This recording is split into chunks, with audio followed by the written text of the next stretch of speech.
30장 16절부터 31절 끝절까지 말씀을 제가 봉독을 하겠습니다. 16절부터 봉독합니다. 이제는 내 생명이 내 속에서 녹으니 환난날이 나를 사로잡음이라. 밤이 되면 내 뼈가 쑤시니 나의 아픔이 쉬지 아니하는구나. 그가 큰 능력으로 나의 옷을 떨쳐버리시며 나의 옷깃처럼 나를 휘어잡으시는구나. 하나님이 나를 진흙 가운데 던지셨고 나를 티끌과 재같게 하셨구나. 내가 주께 부르짖으나 주께서 대답하지 아니하시오며 내가 섰사오나 주께서 나를 돌아보지 아니하시나이다. 주께서 돌이켜 내게 잔혹하게 하시고 힘있는 손으로 나를 대적하시나이다. 나를 바람 위에 들어 불려가게 하시며 무서운 힘으로 나를 던져버리시나이다. 내가 아나이다. 주께서 나를 죽게 하사 모든 생물을 위하여 정한 집으로 돌려보내시리이다. 그러나 사람이 넘어질 때에 어찌 손을 펴지 아니하며 재앙을 당할 때에 어찌 도움을 부르짖지 아니하리이까. 고생의 날을 보내는 자를 위하여 내가 울지 아니하였는가. 빈궁한 자를 위하여 내 마음에 근심하지 아니하였는가. 내가 복을 바랐더니 화가 왔고 광명을 기다렸더니 흑암이 왔구나. 내 마음이 들끓어 고요함이 없구나. 환난 날이 내게 임하였구나. 나는 햇볕에 쬐지 않고도 검어진 피부를 가지고 걸으며 회중 가운데 서서 도움을 부르짖고 있느니라. 같이 읽겠습니다. 나는 이리의 형제요 타조의 벗이로구나. 나를 덮고 있는 피부는 검어졌고 내 뼈는 열기로 말미암아 탔구나. 내 수금은 통곡이 되었고 내 피리는 애곡이 되었구나. 아멘. 오늘은 믿음 그 처절함, 믿음 그 처절함이라는 제목을 가지고 하나님 말씀을 함께 살펴보겠습니다. 미국의 이 기독교 박해 감시단체가 있는데요. 이 국제 크리스천 컨선이라는 단체입니다. 이 국제 크리스천 컨선은 지난 16일에 2021년 올해의 박해자 보고서라는 것을 발표했는데, 이 보고서에 보면 이 북한의 김정은 국무위원장을 올해 세계 최악의 기독교 박해자로 지목을 했습니다. 그래서 이 보고서를 보면 북한은 이 인권의 어떤 이 무시, 또 인권을 짓밟는 일들은 많이 알려져 있지만 기독교를 박해하는 것에 있어서는 잘 알려져 있지 않다, 이렇게 이야기를 하면서 이 김정은 정권은 가족 구성원 중 한 명이라도 기독교인으로 밝혀지면 3대에 걸쳐서 무기징역의 굴레를 씌운다고 합니다. 또 기독교에 대해서 이야기를 하거나 성경을 소지하는 것만으로도 처형의 근거를 삼는다고 했습니다. 그리고 북한 정부는 할 수 있는 모든 수단을 이용해서 이 기독교 신앙인들을 박해하는 이런 정책을 펼치고 있다, 이렇게 말을 했습니다. 그래서 김정은 이 국무위원장을 올해 세계 최악의 기독교 박해자다, 이렇게 보고서가 발표를 했다라는 거죠. 이런 제 내용을 보면서 지금 북한의 기독교인들, 이 기독교인들은 어떤 삶을 살아갈까, 이 생각이 또 달라지는데요. 이런 이제 상황에서도 신앙을 이제 이어나가고 있으니까 아마도 참 처절하게 신앙생활을 해 나갈 것입니다. 그래서 처절하다라는 이 말을 이 사전에 찾아보니까요, 몹시 처량하다, 이런 뜻이 있더라고요.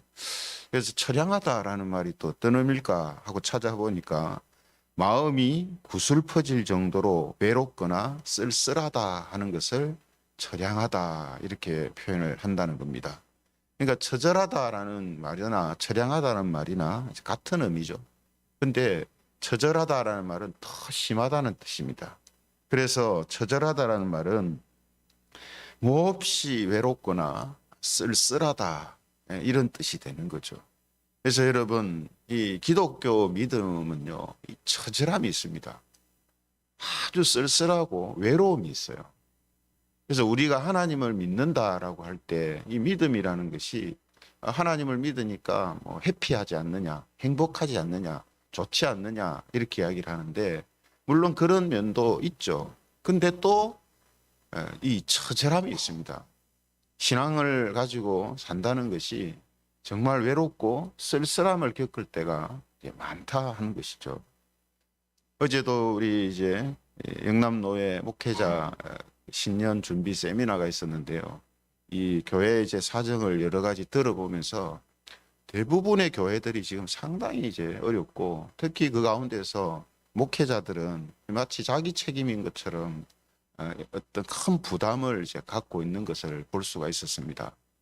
그래서 이 목회자들을 보면서 또 그 이야기를 들으면서 참 외롭고 쓸쓸하겠구나라는 느낌이 많이 들었습니다. 예. 그래서 우리가 이제 신앙을 가지고 특히 기독교 신앙을 가지고 살아간다는 것은 이 처절함이 있습니다. 그래서 오늘 욥의 믿음, 욥의 이런 고백도 보면 이 처절함이 묻어 나오거든요. 그러면 이제 욥을 통해서 우리가 확인할 수 있는 이 처절함, 믿음의 그 처절함이 어떤 것이 있는가 우리가 함께 살펴보겠습니다. 욥은 앞서 30장 15절에서 뭐라고 이야기했냐면 하나님은 사람의 영광과 존귀를 순식간에 바람같이 날려보내고 구름같이 지나가게 하시는 분이다. 이렇게 말을 했거든요. 이어서 본문 16절에 뭐라고 하냐면 이제는 내 생명이 내 속에서 녹으니 환난 날이 나를 사로잡음이라 이렇게 말을 하고 있습니다. 내 생명이 내 속에서 녹았다 이렇게 시적인 표현을 쓰거든요. 이게 무슨 말이냐면 너무 큰 환난으로 인해서 자기 영혼이 정신을 잃어버렸다는 뜻이에요. 그러니까 사람이 너무 그 고통이 심하면 정신이 없잖아요. 그죠?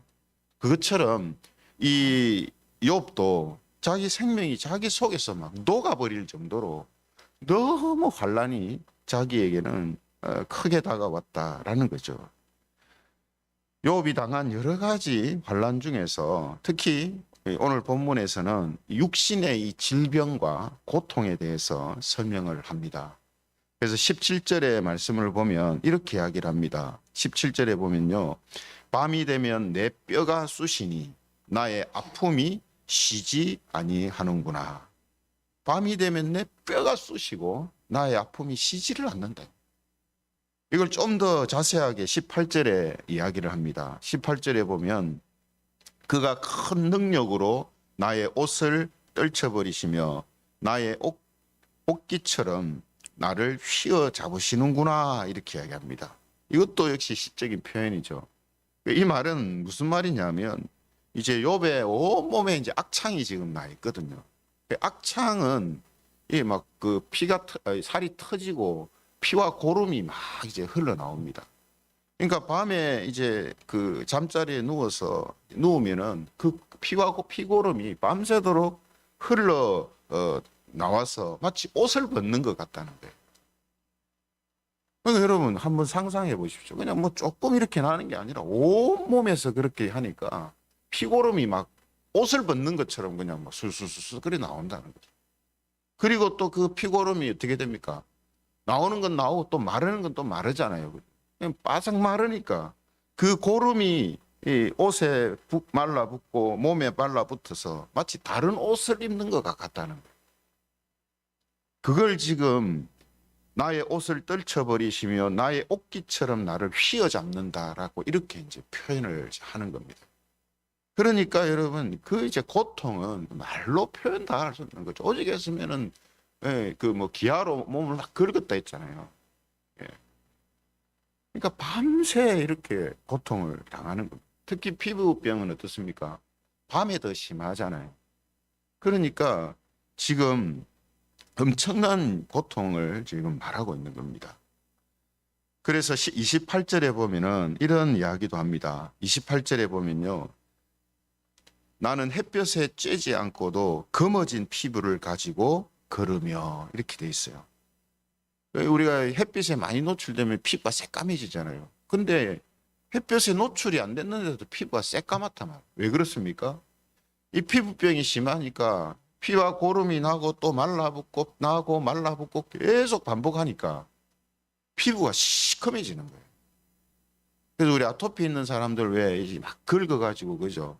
긁어 피나고 또 좀 낫다 싶으면 또 긁고 또 낫고 이러면 피부가 새까매지거든요. 그것처럼 이 욥도 온몸이 지금 새까맣다는 거예요. 탔구나. 불로 말미암아 탔구나라고 할 정도로 피부가 새까맣게 지금 걸렸다는 거죠. 이런 이제 표현들을 이제 보면 얼마나 극심한 피부병을 지금 겪고 있는가 하는 것을 알고 있습니다. 그렇죠? 그런데 욥은 앞서 자기가 이야기한 것처럼 자기의 이 질병도 분명히 하나님이 순식간에 생기게 하셨다라고 그는 확신을 하고 있습니다. 자기가 당한 여러 가지 지금 고난도 하나님이 순식간에 주신 것이다라고 말한 것처럼 자기 질병도 하나님이 주신 것이라고 말하고 있다는 거죠. 그래서 본문을 보면 하나님이 하셨다 하는 말씀을 이제 18절 19절에서 말하고요. 주께서 하셨다라는 표현으로 5번이나 이 모든 일들이 하나님에게서 비롯된 것이라고 표현을 합니다. 그래서 18절 19절에 보면은 이렇게 이야기를 하죠. 18절 19절 그가 즉 하나님이 큰 능력으로 나의 옷을 떨쳐버리시며 나의 옷깃처럼 나를 휘어잡으시는구나. 하나님이 나를 진흙 가운데 던지셨고 나를 티끌과 제각게 하셨구나. 예. 하나님한테서 이 질병이 왔다라고 지금 이야기를 하는 겁니다. 그래서 욥은 하나님께 주께서 이제 주라는 표현을 사용하면서 주님께 부르짖었다라고 이야기를 합니다. 그렇죠? 그래서 20절에 보면 뭐랍니까? 내가 주께 부르짖으나 이렇게 돼 있죠. 그러니까 자기가 이런 엄청난 고통 속에 있으니까 하나님께서 이런 일들이 자기에게 생기게 한 것이 분명하단 말이에요. 그래서 하나님한테 이제 부르짖는다는 거죠. 그런데 더 큰 문제는 뭐냐면 하나님께 부르짖는데 하나님이 대답하시지 않는다. 무엇 때문에 이런 일이 생기느냐조차도 알려주시질 않는다.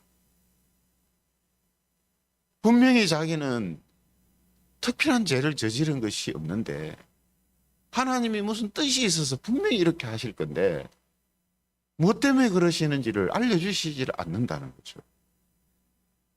그래서 20절에 뭐라고 합니까? 내가 주께 부르짖으나 주께서 대답하지 아니하오며 내가 섰사오나 주께서 나를 돌아보지 아니하시나이다.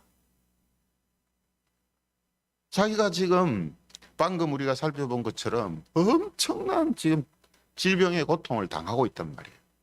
그리고 이 질병이 뭐 살다가 우연히 생겼다거나 뭐 이제 죽을 때가 돼서 생기는 병이라거나 그죠? 그런 게 아니고 하나님께서 갑자기 이런 병을 주신 거란 말이에요.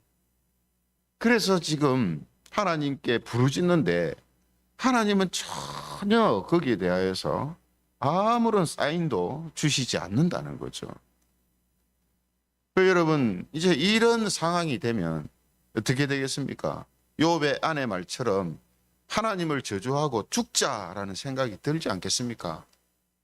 우리가 여러분 지금도 주변에서 갑자기 뭐 큰 사고를 당하거나 아니면은 뭐 큰 질병에 이제 걸린 교인들을 이제 보게 되는데요. 이제 그런 분들이 욥과 비슷한 이런 어떤 상황.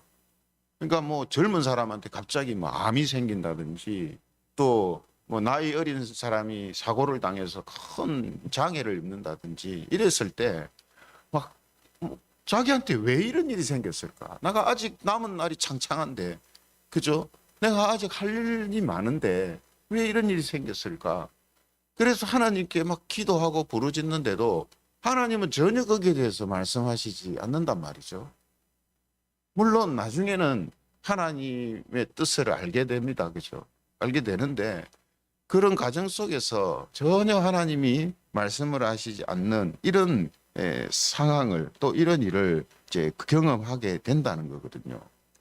그러면 그 속에서, 그런 일 가운데에서 하나님을 원망하기도 하고 하나님을 버리고 배교하려는 마음도 들고 하나님은 없다 이런 생각도 들고 온갖 생각이 다 듭니다.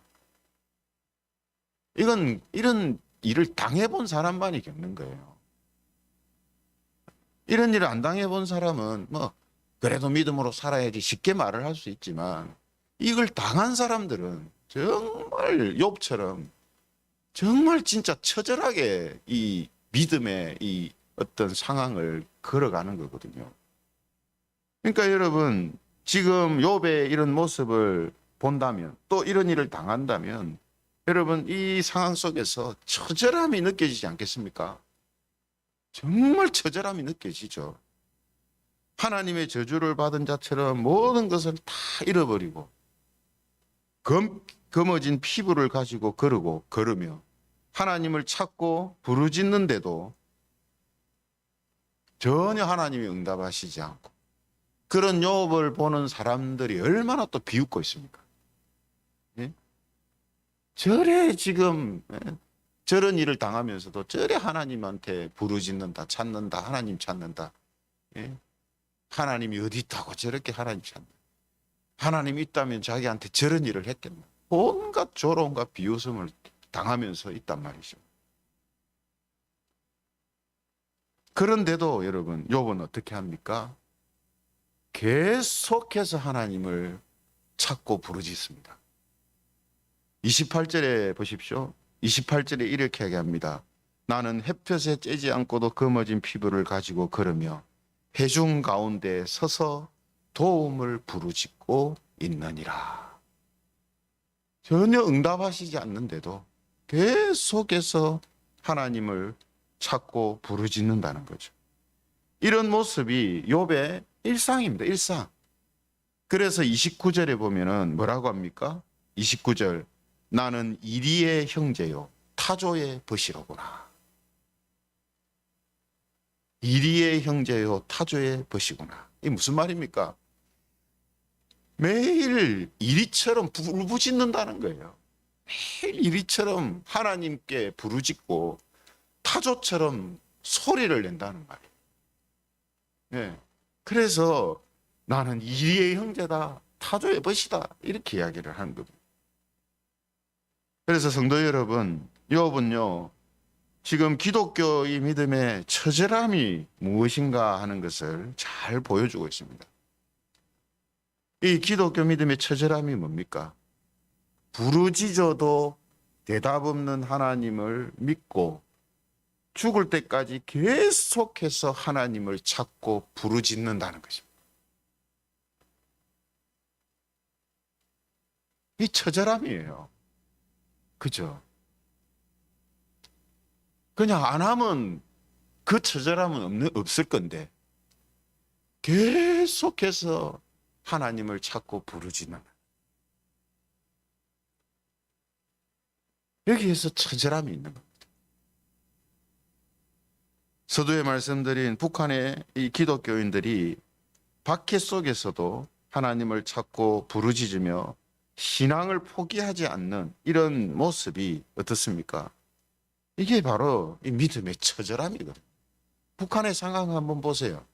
우리가 통일을 위해서 기도하고 북한이 이제 공산주의에서 벗어나기 위해서 기도하지만 많은 사람들이 언제 그게 이루어지겠나 이렇게 생각하잖아요. 그러면 그 북한에 살고 있는 사람들이나 기독교인들도 같은 비슷한 생각을 하지 않겠습니까? 언제 자유가 우리에게 주어질까? 언제? 그런데 그 언제 이루어질지 모르지만 박해 속에서도 하나님께 부르짖고 하나님을 찾고 계속해서 신앙의 삶을 홀로 외롭고 쓸쓸한 길을 걸어간단 말이죠. 이게 바로 이 기독교 믿음의 처절함이라는 거죠. 이런 믿음의 처절함은 교회 역사 속에 항상 있었고요. 지금도 있습니다. 지금도 있죠. 그러므로 성도 여러분, 우리도 믿음으로 사는 것이 처절할 수 있습니다.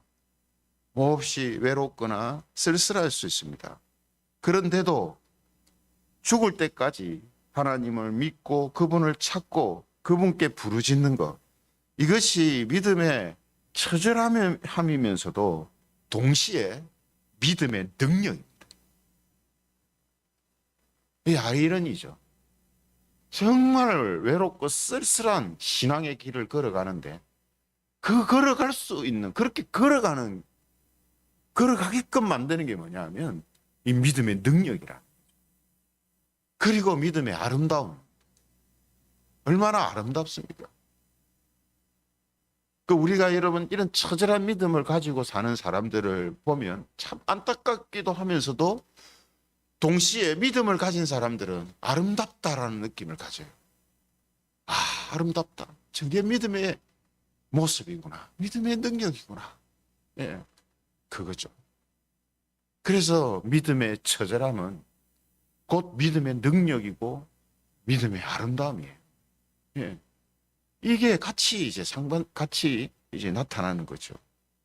그래서 오늘 우리에게도 믿음으로 이 산다 하는 것이 이 처절함과 능력과 아름다움이 함께 우리에게도 나타나는 것입니다. 그래서 오늘 욥의 이러한 고백을 통해서 저와 여러분들도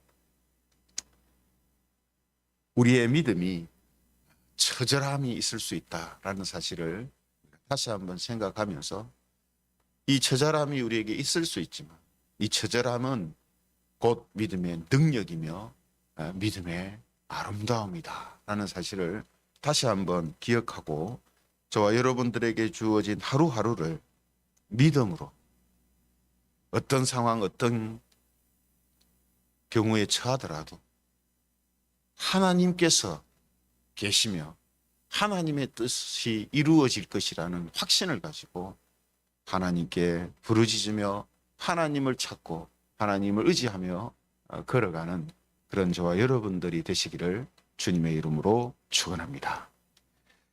말씀을 생각하시면서 같이 기도하겠습니다. 우리가 기독교 신앙으로 산다는 것이 이런 처절함이 있지만 그 처절함은 곧 믿음의 능력이요 믿음의 아름다움이라는 사실을 기억하면서 저와 여러분들의 생이 다하는 그날까지 어떤 일이 있고 어떤 상황에 처하더라도 하나님이 계신다, 하나님의 뜻이 내게 분명히 이루어진다, 하나님이 나를 구원하신다라는 확신을 가지고 하나님을 찾고 부르짖고 의지하며 믿음으로 걸어가는 그런 성도의 삶이 되게 해달라고 우리 함께 기도드리겠습니다. 하나님, 우리에게 주신 또 욥의 이러한 욥을 통하여서 우리의 기독교 신앙이 어떤 모습을 가지고 있는지를 알려주시고 또 보여주심을 감사드립니다. 하나님, 이런 상황 속에서 정말 믿음의 처절함이 우리에게 있을 수 있음을 우리가 다시 한번 기억하게 하여 주시고, 그러나 그 길을 하나님을 믿고 의지하며 확신하며 걸어가는 성도의 삶이 되게 하여 주시옵소서.